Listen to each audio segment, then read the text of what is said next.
तो देखेंगे बेटा चैप्टर नंबर 26। चैप्टर का नाम है त्रिमर्मीय चिकित्सा अध्याय। तो पहली चीज है कि तीन मर्म कौन से होता है, तो बस्ती, हृदय और सिर। ये तीन मर्म है, यही प्राणों के आश्रय है। मैंने आपसे कहा था कि बहस करके शब्द चाहो तो याद कर सकते हो, यानी बस्ती, हृदय और सिर। मुस्कान बेटा, जो पीडीएफ थी 50 वाली वो मैंने ग्रुप में किसी ने डाल दी थी, देख ली होगी आपने, है ना? आंसर वहां से मैच कर लेने हैं। ठीक है, क्योंकि रिकॉर्डिंग उसकी नहीं की थी मैंने, आपका मैसेज बाद में देखा, फिर लास्ट में रिकॉर्ड करना शुरू किया था, इसीलिए शेयर नहीं की। ठीक है, तो त्रिमर में बस्ती, हृदय और सिर। ठीक है बेटा, तो बहस करके हमने शब्द याद किया था, बहस यानी बस्ती, हृदय और सिर। नाभि नहीं है, मतलब ये बात याद रखनी है आपको, क्योंकि कुछ जगहों पे नाभि भी करके लिखा हुआ है त्रिमर्मों के अंदर। एक आंसर लगाना हो तो ऑथेंटिक ये वाला है, बहस। उदावर्त रोग की बात कर रहे हैं कि पक्वाशय में अपान वायु कुपित हो जाती है, जिसकी वजह से विड़ मूत्र मार्ग संग हो जाता है, यानी मल और मूत्र में रुकावट हो जाती है। इसी को कह रहे हैं उदावर्त कहते हैं। इसके लक्षणों में विकृति का, जो हमने कल पढ़ा कि गोदाम बारक में कैंची से काटने के समान पीड़ा जो होती है, वो मतलब होता है विकृतिका का। ये सवाल आ चुका है, मतलब क्या है इसका। और साथ में बस्ती शोथ के लक्षण मिलते हैं। ध्यान रखना, चैप्टर बहुत कम जरूरी है। इसको जब हम पढ़ते हैं तो ध्यान रखते हैं, बहुत बड़ा चैप्टर है, चरक चिकित्सा का सबसे बड़ा चैप्टर कह सकते हो इसे आप। ठीक है, लेकिन काम की चीजें बहुत कम है, तो बहुत फोकस नहीं करना, मैं बता दूंगा जहाँ जरूरी चीजें हैं। उपद्रव क्या होते हैं इसके? आंध्यता, बाधिर्य, मनोविकार, चाहो तो देख सकते हो मनोविकार, अर्दित, प्रवाहिका। चिकित्सा में अपान वायु का अनुलोमन करने वाली सारी चिकित्सा है, क्योंकि अगर कॉन्स्टिपेशन है या कुछ भी इस तरह की समस्या है तो हम यही मानते हैं कि अपान वायु प्रॉपर फंक्शन नहीं कर रही है। तो अपान वायु का अनुलोमन करने वाली चिकित्सा है। और निरूह बस्ती देना। निरूह बस्ती के ऊपर एक क्वेश्चन आ चुका है कि यहाँ जो निरूह बस्ती दी जाती है उदावृत के अंदर, या जनरली पूछ ले निरूह बस्ती का क्या गुण है, तो यहाँ लिखा है गुदम सिराश्चा प्रगुणी करोति। पूरा नहीं लिखा हुआ है, आपके नोट्स में पूरा लिखा होगा। प्रगुणी करोति यानी गुदा की जो सिराएं हैं वो अपना फंक्शन प्रॉपर करने लगते हैं। ये काम है निरूह बस्ती का, तो ध्यान रखोगे। खुदा की सिराएं अपना फंक्शन प्रॉपर करने लगते हैं। नेक्स्ट देखो, अगली कंडीशन लिखी है आनाहा। आनाहा में क्या होता है? उद्गार संग, मतलब अनइजीनेस हो रही है आपको, तो उद्गार संग हो गया कि बेल्चिंग जो है वो नहीं हो रही है। पीनस, आमज, आनाहा की चिकित्सा करते हैं, इसमें कह रहे हैं आम को सोच के सामने चिकित्सा करनी है। वमन, लंघन, पाचन, ये चिकित्साएं हैं, तो हम बल्पा करके वर्ड याद करते हैं, बल्पा। बल्पा यानी वमन, लंघन और पाचन, ये कराया जाता है। एरंड तेल का प्रयोग करा रहे हैं। एरंड तेल का प्रयोग, उसकी मैक्सिमम मात्रा लिखी है कि अधिक से अधिक कितनी मात्रा यूज की जाती है एरंड तेल की, तो 5 पल, ये भी आपको याद करना है। भैषज रत्नावली में ऐसा लिखा हुआ है कि एरंड का तेल आम बात में श्रेष्ठ है। सबको जानते हैं आप कि एक्सटर्नली यूज नहीं करना आम बात में से, इंटरनली यूज करना है, इंटरनली भी एरंड तेल। और योग है हमारा सिंगनाथ गुगुलू, वो भी याद होगा आपको, जहाँ एरंड तेल पड़ा होता है। क्लियर? तो आना में उद्गार संघ होगा एक बात, चिकित्सा में वल्पा और एरंड तेल का प्रयोग बताया गया है। नेक्स्ट आ जाएंगे मूत्रकृच। तो चरक में 8 प्रकार के मूत्रकृच का उल्लेख है। वीपी केस, अश्मरीजन्य, शर्कराजन्य, शक्रजन्य और अभिघातजन्य। ठीक है, मतलब इंजरी की वजह से होने वाला। तो ये टाइप बताए गए हैं। सुश्रुत में भी 8 तरह, देख लोगे आप एक बार, वीपी के आर एस, अश्मरी, शर्करा, शुक्रज। और वाग्भट में 4 प्रकार वीपी के एस। मेनली नंबर है यहाँ जो याद रखना है आपको, वो देखना है कि मूत्रकृत चरक के 8, सुश्रुत के 8, वाग्भट के 4, इतना आपको याद रखना है। चरक, सुश्रुत 8 और वाग्भट 4 प्रकार के। यही लिखा है आचार्य चरक ने, अश्वरी का कोई प्रकार नहीं बताया, यानी अश्वरी एक ही प्रकार की है, अगर चरक के अनुसार पूछे, ये जरूरी बात है। आचार्य चरक के अश्वरी के कितने भेद हैं, तो एक। और बाकी लोगों ने 4 भेद बताए हैं। ठीक है, बाकियों के 4 भेद हैं। इनमें भी हम पहले पढ़ते हैं ना, जैसे मैंने आपको वो पढ़ाया होगा, भाव प्रकाश और अम, किसका, माधव का, वो पॉइंट पढ़ाए थे ना आपको, रक्त की अति प्रवृत्ति डॉक्टर होना, माधव का यूज बताया था। कि रक्त की अति प्रवृत्ति होती है, ये बताने के लिए कफज भेद के अंदर भी पहले डिस्क्रिप्शन किया भाव प्रकाश ने, किस डिजीज का? प्रदर का, जो प्रदर हम लोगों ने पढ़ा था, है ना? तो हाँ जी बेटा, तो वहाँ इस तरह से भेद थे, कफ, पित्त, वात। ठीक है, इसी तरह जब हम लोग अश्वरी की बात करते हैं ना, तो यहाँ भी पहले कफज अश्वरी डिस्कस की जाती है, तो उसका कारण पूछ लेता है क्यों, क्योंकि कफ को मेन दोष माना गया है अश्वरी के अंदर, सुश्रुत के अनुसार। सुश्रुत में आप देखोगे तो अश्वरी में मेन दोष जो है वो कफ कंसिडर किया है, तो उस तरह से कफज भेद पहले उन्होंने डिस्क्राइब किया है। खैर, आगे देखिए। तो अश्वरी चरक ने कोई डिवीजन नहीं किया, बाकी लोगों की अश्वरी 4 प्रकार की होती है। नेक्स्ट है वातिक मूत्रकृच। जो हम पढ़ रहे हैं वीपीकेएस। तो वातिक में कह रहे हैं वंक्षण, बस्ती, मेढ, इनमें पीड़ा हो रही है। अल्पम अल्पम मुहुर मूत्रहति वाता, कि कम कम मात्रा में बार बार मूत्र त्याग करता है व्यक्ति, कम मात्रा में। क्योंकि वात की वजह से कृष्णता तो आती आती है, ठीक है, तो कम मात्रा में लेकिन मुहुर यानी बार बार मूत्र त्याग करना। पैतृक में लिख रहे हैं कृच्छान मुहुर मूत्रहति, ठीक है। तो वातिक वाले में शब्द आया था अल्पम, तो याद रखना यहाँ अल्पम शब्द नहीं आया। पैतृक में भी लगभग सेम ही बात लिखी है, कह रहे हैं कृष्णता के साथ बार बार मूत्र त्याग करना, लेकिन वहां ये शब्द नहीं आया कि अल्प मात्रा में। तो दोनों को डिफरेंशिएट करना पड़ेगा, एक जैसे लगते हैं तो आप पहचान लेना कि वात वाले में अल्प शब्द आया है। कफ वाले में कह रहे हैं पिच्छा के साथ, तो कफज है तो पिच्छा मिली होगी, नॉर्मल कैरेक्टर है। सन्निपात में कृच्छतमम ही कृच्छम, चलो बता दोगे मुझे यहाँ पवन जी सर। किस उदर रोग का लक्षण है कि मल की प्रवृत्ति जो होती है पिच्छा के साथ होती है।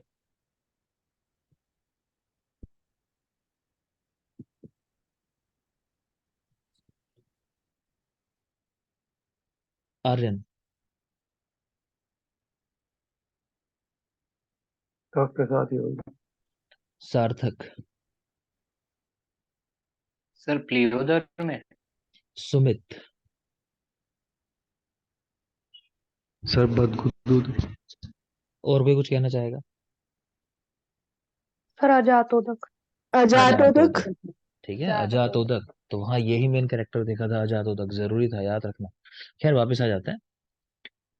तो बेटा वातिक मूत्र कृच्छ के अंदर कह रहे हैं अल्प अल्प मात्रा में मुहुर्मुहु मूत्र त्याग होना। पैतृक के अंदर कृच्छता के साथ मुहुर्मुहु मूत्र त्याग होना। कफज में साप इच्छा, वो कुछ खास यहाँ है नहीं।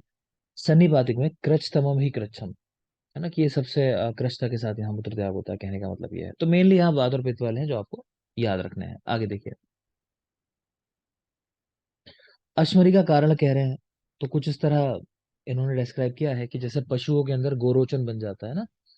देखो नीचे लिखा है कि बस्ती में गए शुक्र मूत्र पित्त वात और कफ की वजह से पित्तेशु रोचना गो, जैसे गो पित्त से बना गोरोचन होता है, तो पशुओं के अंदर भी एक गोरोचन बनता है ना, चिकित्सा में भी यूज करते हैं उसको, ठीक है, गोवंश के अंदर मिलता है, पथरी जैसा ही समझ लो आप, स्टोन जैसा। तो कह रहे हैं उसी तरीके से बस्ती में अश्मरी का निर्माण होता है इन शुक्र मूत्र पित्त वात कफ इन सब की वजह से, तो देख लेना आप। स्वरूप कैसा होता है, तो कदम पुष्प आकृति, अश्मतुल्य, श्लक्षणा और त्रिपुटा। अश्मरी जो बनती है कह रहे हैं कदम पुष्प आकृति की बनती है, पत्थर जैसी ही होती है जैसे नॉर्मल स्टोन होते हैं, श्लक्षण है और त्रिपुटा। विशीर्ण धारम, ये बहुत बहुत जरूरी कैरेक्टर है, कि मूत्र की धार जो होती है ना वो विशीर्ण होती है ना, मूत्र की धार नहीं बनती, कहने का मतलब ये है, तो इसको याद रखोगे, विशीर्ण धार पूछता है किसका कैरेक्टर है, अश्मरी का। और मुहु शक्रन मुंचती मेहतेचा, कि बार बार जो है मल का त्याग होना, और कृष्णा के साथ वो जानते ही हो। तो विषीण धार जो एक वर्ड आया है वो आप स्पेशली याद रखोगे, तो और तो कुछ खास नहीं है। आपकी बुक्स के अंदर जो हम पढ़ रहे हैं ये है बेटा श्लोक नंबर 37 38, यहाँ आपको मिल जाएंगी सारी चीजें, 37 38 के अंदर। आगे देखिए, चरक ने कहा अश्मरी में वात की प्रधानता होती है, सुश्रुत ने कहा कफ की प्रधानता होती है। तो हम लोग जो बात कर रहे थे कि जब इसके भेद लिखे हैं, पहले कफ लिखा है, वो सुश्रुत का ही लिखा हुआ है, क्योंकि सुश्रुत ने कफ की प्रधानता मानी है अश्मरी में। और आपसे सवाल पूछेगा तो सुश्रुत वाला ही पूछेगा, क्योंकि चरक में ज्यादा कुछ डिस्क्रिप्शन है ही नहीं, इवन भेद भी नहीं बताया उन्होंने तो। नेक्स्ट देखिए, भाव प्रकाश, कह रहे हैं शुक्र अश्मरी से वायु द्वारा शर्करा उत्पत्ति होती है। मतलब क्या है कि देखो ये होता है कि स्टोन बन गया है, अब वायु क्या करेगी, इसको तोड़ेगी, समय के साथ धीरे धीरे तोड़ तोड़ के इसको बाहर निकालने की कोशिश करती है, ठीक है। तो वो अश्मरी टूट टूट के टुकड़ों के रूप में मूत्र मार्ग से बाहर गिरती है। तो वो जो छोटे छोटे टुकड़े आ रहे हैं, मतलब ग्रेवल जिसको आप बोल देते हो, कई बार यूएसजी कराते हो ना, तो कहते हैं उसमें कुछ सैंड जैसा है, लोग कहते हैं अगर रेत है कुछ ऐसा बताया है हमें, तो ग्रेवल है, तो वो चीज समझ लो आप, कि बहुत छोटे कण जो है ना, जो मूत्र मार्ग से जा रहे हैं, तो वही चीज है। तो वो वायु से टूट के निकलती है। तो आपसे कारण ये पूछेगा कि मूत्र शर्करा, इसका कारण क्या है, तो आपको लगाना वायु दोष। तो वायु तोड़ के निकाल रही है अश्वरी को, वही चीज लिखी है, आप देख लो एक बार। तो भाव प्रकाश शुक्र अश्वरी से वायु द्वारा शर्करा उत्पत्ति का उल्लेख किया। मारुत भिन्न मूर्ति यानी वायु से टूटी हुई, ये मतलब है मारुत से भिन्न, वायु से टूटा हुआ टुकड़ा। तो वात से अश्मरी टूटने से मूत्र मार्ग से शर्करा की उत्पत्ति होती है। चलो आप मुझे बताओ, किस आचार्य ने बहुपत्या का कारण वात दोष को माना है, और उसका उदाहरण भी दिया उन्होंने, श्वेय और वरा, सर भेल भेल है। भेल। भेल ने आचार्य भेल ठीक है बेटा। और वराह का उदाहरण ठीक दिया है, है। तो इसी तरह जो मल्टीपल प्रेगनेंसीज है, मतलब उसका कारण भी वात दोष है, ऐसा आचार्य भेल ने कहा है। ठीक है, आगे देखोगे। शुक्र वेग रोग जन्य मूत्रकृच। शुक्र का वेग रोकने से जो मूत्रकृच होता है, आपने पढ़ा था कल कि स्पर्मोलिथ, ठीक है, अश्वरी बन जाती है। तो क्या होता है, कह रहे हैं वंक्षण बस्ती मेढ्रशूल और वृषण अतिव्रतता। ये पॉइंट जरूरी है, वृषण अतिव्रतता, बिल्कुल याद कर लेना इसको, ये पूछा जाता है किसका लक्षण है वृषण अतिव्रतता। नेक्स्ट है रक्तज मूत्रकृच। वहां क्या होता है, आधमातताम विंदती गौरवम चा, कि आधमान हो रहा है, भारीपन हो रहा है, गौरवता हो रही है। देख लेंगे ये भी, रख के, अगर मुझे सही मैं रिकॉल कर पा रहा हूँ, पूछ चुका है एक बार कि ये किस मूत्रकृच का लक्षण है, आधमातताम विंदती गौरवम चा, तो पता होना चाहिए रक्तज मूत्रकृच का है। जबकि ऊपर जो देखा वृषण अतिव्रतता, ये कैरेक्टर जरूरी है, वृषण अतिव्रतता, तो ये कैरेक्टर है शुक्र वेग रोजन है मूत्रकृच का लक्षण। मूत्र में रक्त किस किस मूत्रकृच में आता है, तो पैत्तिक के अंदर, रक्तज में तो आएगा ही आएगा, और अश्मरी से भी, क्योंकि इंजरी होती है उसकी वजह से यहां भी रक्त आता है। ठीक है, तो इसको भी याद कर लोगे।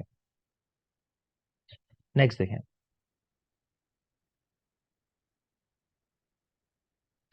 नेक्स्ट कह रहे हैं त्रिदोषज मूत्रकृच में वात स्थानानुपूर्वी चिकित्सा करनी चाहिए। वात स्थानानुपूर्वी, बिल्कुल याद रखेंगे। अच्छा, एक सवाल का जवाब दे दोगे। अ, शायद मैंने पहले बताया होगा भी कि एक कैलकुलस होता है स्टैगहोर्न कैलकुलस, तो वो किसकी वजह से बनता है, मतलब कैल्शियम से या फॉस्फेट से। फॉस्फेट। ठीक है, तो लिख लोगे। ठीक है बेटा, लिख लोगे staghorn calculus is formed by phosphate. Phosphate, staghorn calculus, उसकी शेप जो है स्टैगहोर्न जैसी होती है। नेक्स्ट देखेंगे, तो रक्तज मूत्रकृच आदमाताम विनती गौरवम चा, मूत्र में रक्त का आना, पैत्तिक रक्तज अश्मरीजन्य मूत्रकृच में, त्रिदोषज मूत्रकृच हो चाहे अतिसार हो, दोनों में आपने देखा चरक में वात स्थानानुपूर्वी चिकित्सा करते हैं। अश्मरीजन्य मूत्रकृच में अपथ्य क्या क्या चीजें हैं, तो खजूर, कपित, जम्बू, बिस, कषाय, और कह रहे हैं वार्ताक, तो ये सारी चीजें मना कर दी हैं अश्मरीजन्य मूत्रकृच में, ये चीजें नहीं खानी है, ठीक है, अपथ्य है। एक मिनट बेटा,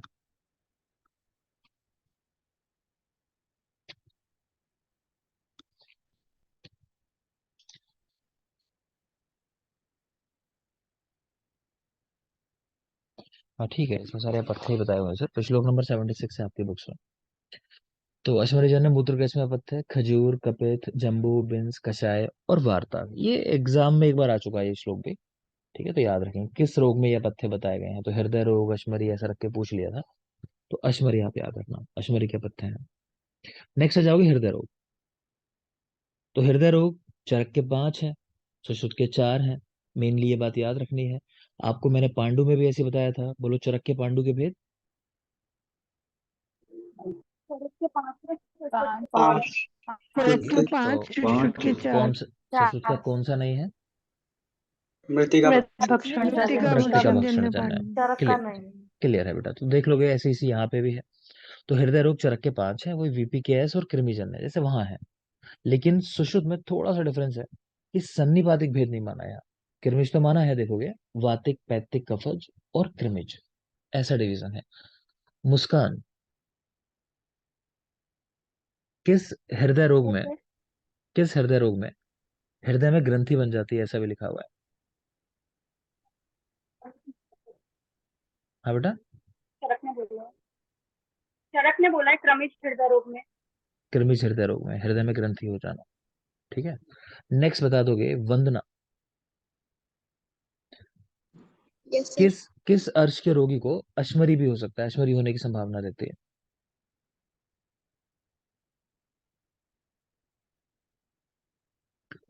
हाँ जी सर, मार्क्स ठीक नहीं थे चैप्टर 1 to 10 के टेस्ट में भी। लक्ष्मी, कफज के अंदर। ठीक है, याद रखोगे। देखो चलो आगे। तो हृदय रोग 5 देख लिए हमने, चरक और बाकी उनके फ्रेंड्स जो है वाग्भट, माधव, शारंग थे।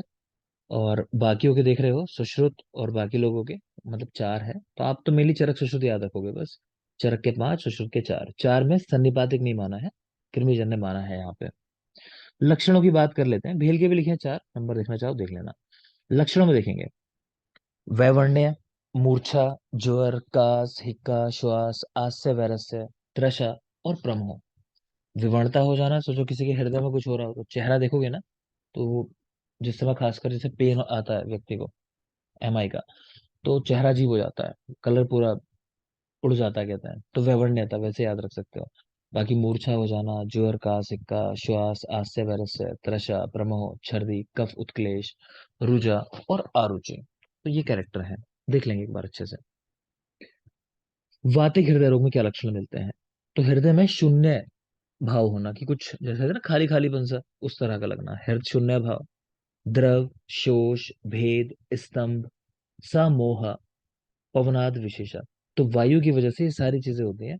शून्यता का एहसास होना, द्रवता, शोष, भेद, है ना। तो इनको मॉडर्न में कोरिलेट करते हैं कि भाई अब मरमर है, जैसे द्रवता जो देख पा रहे हो कि मरमर साउंड जो आता है कि उससे रिलेट कर दिया, तो हम उतना चक्कर में नहीं पड़ेंगे। आप सिंपल याद रखो, हृदय शून्य भाव, द्रव, शोष, भेद, स्तंभ और मोह हो जाना। तो ये वातिक हृदय रोग के लक्षण है, जरूरी है याद रखना आपको। सुश्रुत का श्लोक देखोगे, वो भी पहचानना बहुत जरूरी है। तो उन्होंने क्या किया कि वात से जो पेन होता है वो सबको बता रखा है कि आयम्यते मारुज्य हृदयम तुद्यते, तथा कि जब वायु की वजह से हृदय रोग होगा तो हृदय में तोदन जैसा दर्द होगा। निर्मथ्यते, कि मथा जा रहा है हृदय को। स्फोट्यते, फाड़ा जा रहा है। पाट्यते, है ना, खोदा जा रहा है। तो कहने का मतलब है डिफरेंट टाइप ऑफ पेन दिखाई देते हैं वातिक हृदय रोग में। तो ये सुश्रुत का श्लोक है, इसको भी आप पहचान लोगे, रटना जरूर नहीं, पहचानना जरूरी है, मैंने कहा। नेक्स्ट लिखा है यही कृमिज हृदय रोग, कि उसमें तीव्र अर्ती होती है, मतलब पीड़ा होती है, तोद हो रहा है, ठीक, और कंडू इचिंग होगी क्योंकि कृमि है। त्रिदोषज हृदय रोग में चिकित्सा बता रहे हैं कि सबसे पहले लंघन कराओ। तो ये तो कुछ खास बात थी नहीं, वातिक वाली चीजें जरूरी थी।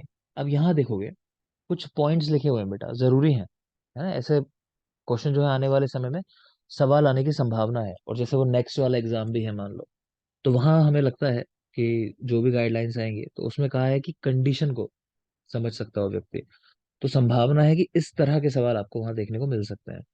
कंडीशनल, कि चिकित्सा में क्या करोगे ऐसी जगहों पे, तो इनको ध्यान से आप लोग देखना, आने वाले टाइम में चीज जरूरी है। नेक्स्ट का पैटर्न ही वही है कि जो कंडीशन है आपको, रियल कंडीशन पेशेंट के साथ वो फेस करनी है, वैसे ही ऑप्शन होंगे। तो देख लेते हैं।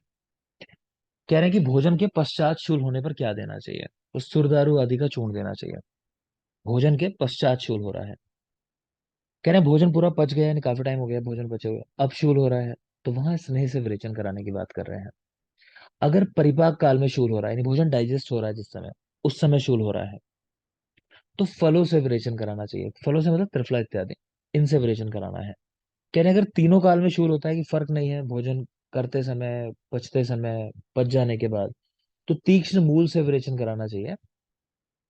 ठीक है, तो मूल जो है विरेचन कराने वाले उनको यूज करना चाहिए। कृमिज हृदय रोग की चिकित्सा में शोधन, पाचन, लंघन। तो पीछे हमने याद किया था वल्पा, यहाँ याद कर लोगे शोपल। सोपल मतलब कहने का सो, यानी शोधन, पाचन, लंघन। तो याद रखना है बेटा, भोजन के पश्चात शूल होने पे, जैसे यहाँ लिखा हुआ है भोजन क्या तुरंत शूल होने लगा मान लो, तो सुरदारू आदि द्रव्य देने हैं, सुरदारू आदि। ठीक है। दूसरा, भोजन के पच जाने पर शूल हो तो स्नेह से विरेचन करा दो, पच जाने पर शूल हो रहा है तो। परिपाक काल में शूल हो रहा है, जब भोजन पच रहा है तब फलों से विरेचन कराना है। परिपाक काल में फलों से विरेचन, और कभी भी शूल होता हो तो तीक्ष्ण मूलों से विरेचन करा देना है।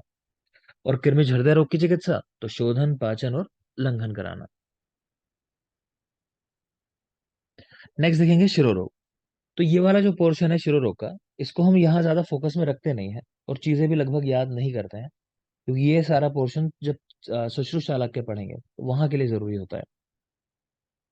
यहाँ नंबर लिखे, आप याद करना चाहो तो कर लो, मैं वो भी नहीं कह रहा कि याद करो अभी यार। तो चरक काश्यप के 5 हैं, वाग्भट शार्ंगधर 10 है, और बाकी लोगों की कहना है 11 है। मन है देखना चाहो देख लो। आगे देखिए। नेक्स्ट आता है प्रतिशय रोग। ठीक है, साधारण बोलचाल की भाषा में जुकाम जैसे हो जाता है, उसको समझ लोगे। तो प्रतिशय, सुश्रुत ने कारण बताया इसका कि नारी प्रसंग और मूत्र पुरुष के वेगों को धारण करना। तो ये नारी प्रसंग जो है ये पूछ चुका है क्वेश्चन, तो स्पेशली याद रखना नारी प्रसंग प्रतिशय के कारणों में। आगे देख रहे हैं वातिक शिरोरोग, उसमें स्वर भेद मिलना, शिरोरोग होना। सन्निपातिक शिरोरोग में तीव्र रुझान होना, सिर में बहुत ज्यादा दुख होना। कोई खास बात नहीं। एक है दुष्ट प्रतिशय, है ना, कि बार बार होता रहता है कि अभी ठीक हुआ फिर हो गया, तो उसको दुष्ट प्रतिशय बोल देते हैं। ये भी सुश्रुत में पढ़ेंगे। तो कह रहे हैं प्रतिशय रोग की उपेक्षा करने से, कि आपने ट्रीटमेंट नहीं किया प्रतिशय का, तो ये हो सकता है दुष्ट प्रतिशय। देखो इस पे जो सवाल आता है ना वो आपको बता देता हूँ। इस पे सवाल एक पूछा जाता है, ये आपको ध्यान आ रहा होगा, अणु तेल का प्रयोग मैंने आपको कहाँ बताया है, चरक सूत्र स्थान में। बोलो कहाँ करते हैं? नासिका मदद रोग। प्रतिशत प्रतिशय के अंदर। और सुश्रुत ने कहाँ बताया? पक्षाघात में अभ्यंग के पक्षाघात। लिए। ठीक है पक्षाघात। बेटा, पक्षाघात में अभ्यंग के अभ्यंग लिए। कराने के लिए, है ना। और वात व्याधि में लिए ऐसा करके पढ़ा हमने, वात व्याधियां उनमें भी पक्षाघात और कैसे यूज कराना है, अभ्यंग के लिए यूज कराना है। तो एक क्वेश्चन पूछते हैं कि क्या दुष्ट प्रतिशय के अंदर यहाँ भी इस्तेमाल कर सकते हैं अणु तेल को? तो अणु तेल का प्रयोग जो है वो मतलब बहुत ऐसा कह लो कि बहुत माइनर सा एक प्रोसीजर है, मतलब उसको यूज करना। तो वो जो मेजर डिजीज है उनके लिए नहीं है, जो माइनर डिजीज है उन्हीं में काम करता है। तो दुष्प्रतिशय में उसका कोई लाभ नहीं होता। ठीक है, तो ये ध्यान रख सकते हो, दुष्प्रतिशय या दुष्पिनस के अंदर नहीं प्रयोग करते उसको। आगे देखिए, उपद्रव क्या क्या हो सकते हैं प्रतिशय रोग के? तो कह रहे हैं 10 उपद्रव होते हैं, नंबर याद रखना है। लिखा हुआ है कि अर्जुन लोम भवा। अक्सर लोगों से सुना होगा कि अरे इसको बचपन में जुकाम रहता था तो इसके बालों का कलर जो है चेंज हो गया, इसके बाल सफेद हो गए इसलिए जल्दी। तो बड़े बूढ़े कहते हैं कि जुकाम को बहने देना चाहिए, इस तरह की बातें करते हैं, सुनोगे तो। ठीक है, तो वो यहीं से कॉन्सेप्ट है। देख लो यहाँ पे लिखा है अर्जुन लोम भवा। अर्जुन यानी वही थोड़ा सा कलर जो है गोल्डन कलर हो जाना, कि चेंज हो जाना बालों का कलर। चरक काश्यप प्रतिशय के 4 भेद, सुश्रुत वाग्भट 5 भेद, 4 प्लस रक्तज भी कह दिया उन्होंने। रस रत्न समुच्चय के 5 प्लस मल संचय जन्य, टोटल 6 भेद हैं, इसको याद रखोगे, रस रत्न समुच्चय वाला स्पेशली, और चरक वाले भी।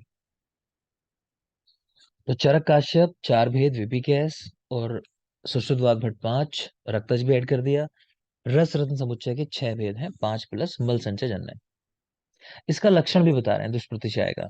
ना वेत्ति गंधम बहुशा प्रकोपः, कि गंध ज्ञान नहीं होता और बार बार इसका प्रकोप होता है। ये लोगों के ना कैमरा ऑफ हो जाते हैं।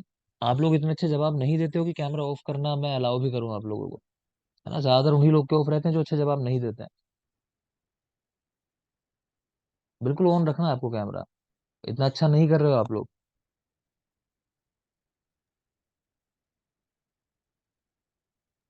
ठीक है बेटा, समझो आप लोग अच्छा नहीं कर रहे, कुछ कारण होगा। और मैं मानता हूँ एक कारण शायद ये भी होगा कि क्लास आप उतना सीरियसली नहीं पढ़ रहे हो, उतना सीरियसली नहीं सुन रहे हो बैठ के, तो ये एक मेजर कारण होता है ना। तो बिल्कुल ध्यान रखोगे, कैमरा ऑन रखोगे, और बिल्कुल सही पोस्चर, सही से बैठ के क्लास अटेंड करनी है। ऐसा नहीं करना, एक ऐसा काम नहीं है कि चलो चलते चलते सुन लेते हैं, कोई गाना वाना थोड़ी है, क्लास है।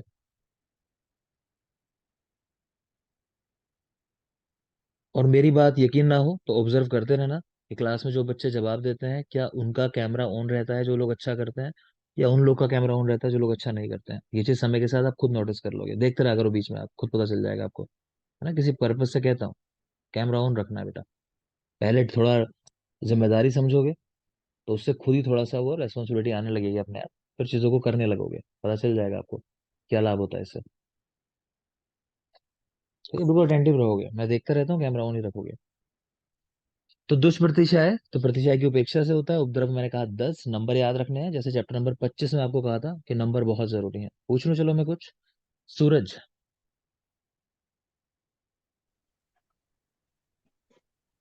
जी सर। व्रण के आश्रय कितने हैं? मोड़ के आसपे हम्म, अच्छी बात नहीं है सूरज, क्वेश्चन रिपीट करते हो बस, मेरा आंसर नहीं देते हो। मोड़ के आसपे सर, याद सारी याद नहीं पवन, है। जी सर।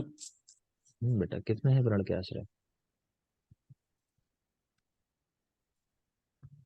ऐसे काम चलना नहीं है पवन, ये नहीं चलेगा। आर्यन को देखो, आर्यन सही पढ़ने लगा है। मतलब मुझे नहीं पता कि पहले अच्छा पढ़ता होगा नहीं पढ़ता होगा, लेकिन अभी अच्छा पढ़ रहा है, वो दिखाई दे रहा है। हम्म, आर्यन को याद होगा, मैं जानता हूँ पक्का। आर्यन कितने है व्रण के आश्रय? 24। गलती हो गई। और कोई बोलो चलो। 8 आठ। 8। 24 क्या है? सर 8 16 दोष 8 है। 16 24 बताए थे कल। दोस्त थे और आश्रय थे और एक और था। चलो सुन लो, सुनो पहले क्या बोल रहे हैं बाकी लोग। 24 क्या है बेटा, एक बार बोल दोगे कोई? 24 क्या चीज है? दोष ठीक है, दोष 24 है। चलो ठीक है, कोई नंबर बोला एटलीस्ट समझ में आता है कि पढ़ने की कोशिश की होगी। नंबर गड़बड़ा जाते हैं, कोई बड़ी बात नहीं है, लेकिन जब आप बोलते हो तो पता चलता है कि पढ़ रहे हो कम से कम। ठीक है, कोई बात नहीं है। आनंद देखोगे, चलो देखिए आगे।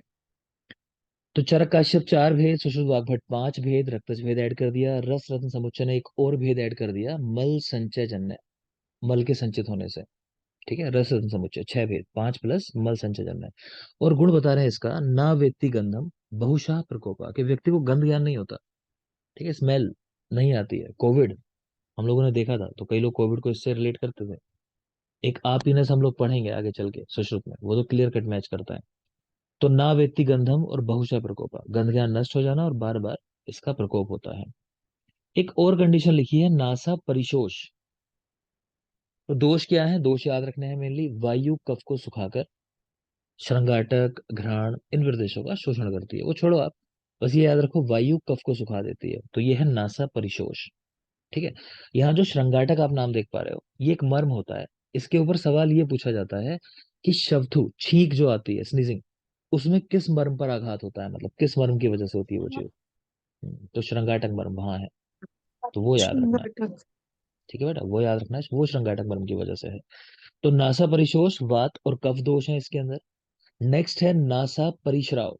नासा परिश्राव, तो मस्तुलुम के समान पीत और पीत कफ का श्राव होता है कह रहे हैं। तो मस्तुलुम हम लोग सीएसएफ के साथ रिलेट करते हैं, शायद बात की थी हमने, सेरेब्रोस्पाइनल फ्लूइड। ठीक है, तो कह रहे हैं उस तरह का श्राव होता है नासा से। सुश्रुत क्या लिख रहे हैं, नासा परिश्राव अजस्रम अच्छम सलिल प्रकाशम, के बिल्कुल व्हाइट कलर का है। मतलब बिल्कुल व्हाइट क्लीन है ना, कोई वहां पे आपको ऐसा नहीं कि डिफॉर्मिटी उस तरह की कोई चीज मिल रही है, टर्बिडिटी हो, कुछ हो, कुछ नहीं, क्लियर है बिल्कुल। और रात्रि में विशेष रूप से कोप होता है, स्पेशली याद रखना, रात्रि में विशेष रूप से कोप होता है। ठीक है, अजस्रम अच्छम सलिल प्रकाशम, और रात्रि में विशेष रूप से कोप होना। बोलोगे मनीषा, कौन से शोध को रात्रि बलि शोध कहा गया? हाँ बेटा, कफज शोध। कौन सा शोध है जो शरीर के मध्य भाग से स्टार्ट होता है? मनीषा आप ही के लिए है सारे सवाल, माइक कौन रखोगे? पैतृक शोध। चरक के एक देशीय शोध।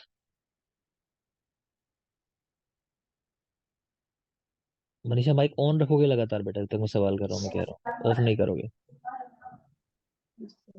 चरक के एक देशीय शोध कितने हैं?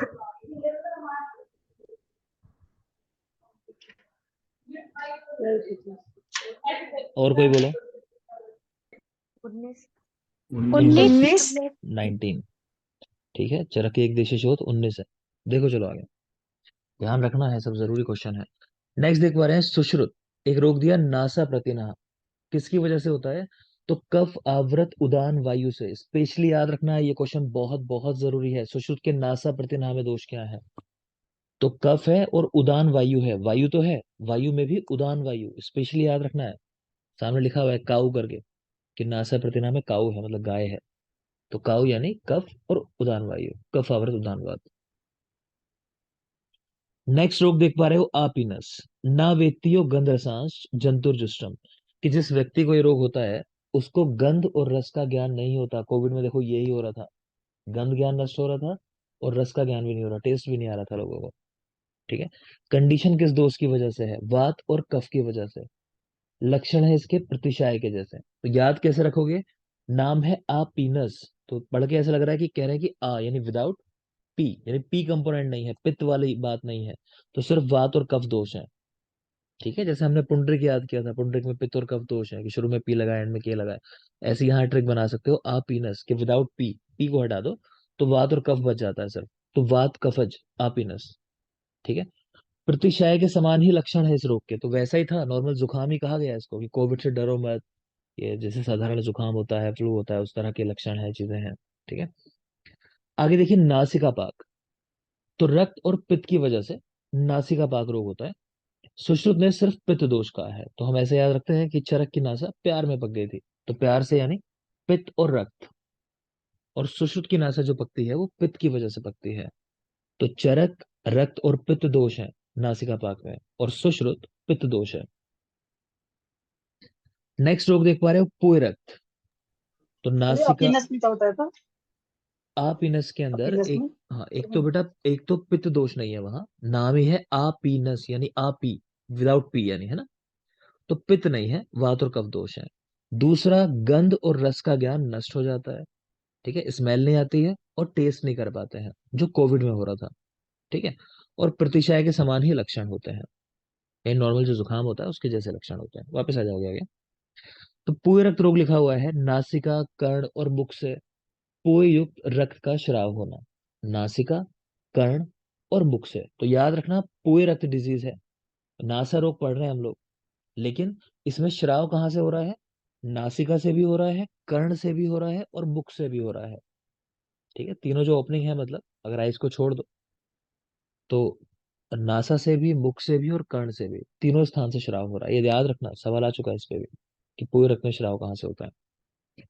नेक्स्ट है नासादीप। तो इसमें नासा जलती हुई प्रतीत होती है, मतलब वही रेडनेस बिल्कुल दिखाई देना। ठीक है, तो ये सवाल एग्जाम में कई बार आया हुआ है, लेकिन बच्चे गलत करके ही आते हैं इसको, कि नासा जलती हुई प्रतीत होना, तो लोग लगा देते हैं नासिका पाक, जबकि नासा दीप्त है। नेक्स्ट देखोगे, सर हाँ बेटा। सर ये आपीनस में जंतु दुष्टो भी है क्या? ये जंतु कृमि होते हैं आपीनस? हाँ, उसमें ये वैसे मतलब तो इसका ये निकलता है कि जो व्यक्ति से दुष्ट होता है उसको गंध और रस का ज्ञान नहीं होता। ठीक है, मतलब तो इसका रियल में ये होता है, लेकिन कहीं कहीं टीकाओं में ऐसा लिख दिया है कि कृमि भी हो जाते हैं। ठीक है, तो हम दोनों को समझ गए, आप वर्ड पहचान लेना कि जंतु वर्ड लिखा हुआ है, वैसे मतलब इसका कृमि से नहीं है, इसका मतलब यही है कि जो जंतु इससे जुष्ट हुआ है, जो व्यक्ति से जुष्ट हुआ है, रियल में मतलब ये है इसका। ठीक है, लेकिन टीकाओं में ऐसा भी कर दिया इसको, कृमि भी हो जाते हैं। ठीक है, तो कृमि नहीं लोगे आप, यही लो कि गंध और रस का ज्ञान नष्ट हो गया। आगे देखिए, कृमि शिरो रोग, कह रहे हैं कंडू, दुर्गंध है, तोद, ये लक्षण मिलते हैं, कोई खास नहीं है। प्रतिशय में वेदना होने पर पानी स्वेद बहुत बहुत जरूरी है। पानी स्वेद, हाथों को जो गर्म करते हैं ना, जैसे क्या करते हैं, पूजा में आरती होती है तो मम्मियाँ क्या करती हैं कि आरती ली और बच्चे के चेहरे पे उसको ऐसे कर दिया कि आशीर्वाद उसको मिल जाए, है ना, उस तरह वाली बात समझ लो कि हाथों को गर्म किया और सेकना नासा को, तो वैसी बात समझेंगे। तो प्रतिशय में अगर वेदना हो तो पानी स्वेद कराना है, हाथों से स्वेदन, याद रखोगे। चलो बोलो, किस आचार्य ने हिक्का रोग में प्राणायाम का उल्लेख किया। सुश्रुत में। सुश्रुत। ठीक है, आचार्य सुश्रुत ने। नेक्स्ट है, अणुतेल का प्रयोग कहाँ करते हैं, तो चरक वातिक प्रतिशय के अंदर, सुश्रुत वात व्याधि में यानी पक्षाघात में अभ्यंग के लिए। कफज प्रतिशय की चिकित्सा, लंघन, स्वेदन, परिषेक, रटने की जरूरत नहीं है, समझ आ रहा होगा। कफज है तो लंघन कराओगे, कफज है तो स्वेदन भी कराओगे, और परिषेक भी लिखा हुआ है, कोई खास नहीं। दुष्ट पीनस में त्रिदोष नाशक चिकित्सा करते हैं, इसको याद कर सकते हो चाहो तो, तीनों दोषों को नष्ट करने वाली चिकित्सा। अर्बुद, अधिमांस, इन रोगों की चिकित्सा शारकर्म। देखो शार का काम होता है एक्स्ट्रा चीजों को काट के निकाल देना, है ना, तो अर्बुद कैंसर से हम लोग रिलेट करते हैं। अधिमांस तो कोई भी मांस में होने वाली ग्रोथ के साथ रिलेट करते हैं, तो इनमें क्या करोगे, शार यूज करोगे, इनको निकालना है। ठीक है, अर्बुद, अधिमांस आदि रोगों में। नेक्स्ट है आखू, कुक्कुट, हंस, शश मांस से घृतपाक कर ऊर्ध्वांग रोगों में यूज करते हैं। तो कुल मिला के मांस है जिसको यूज किया जा रहा है रोगों में, आपको रटना नहीं है। आप तो मुझे ये बता दोगे, चलो, सार्थक, सार्थक यस सर। नो वाले बैच में आ रहे हो, यस सर। आते हो, तो बताओ मुझे वेशवार से क्या समझते हो।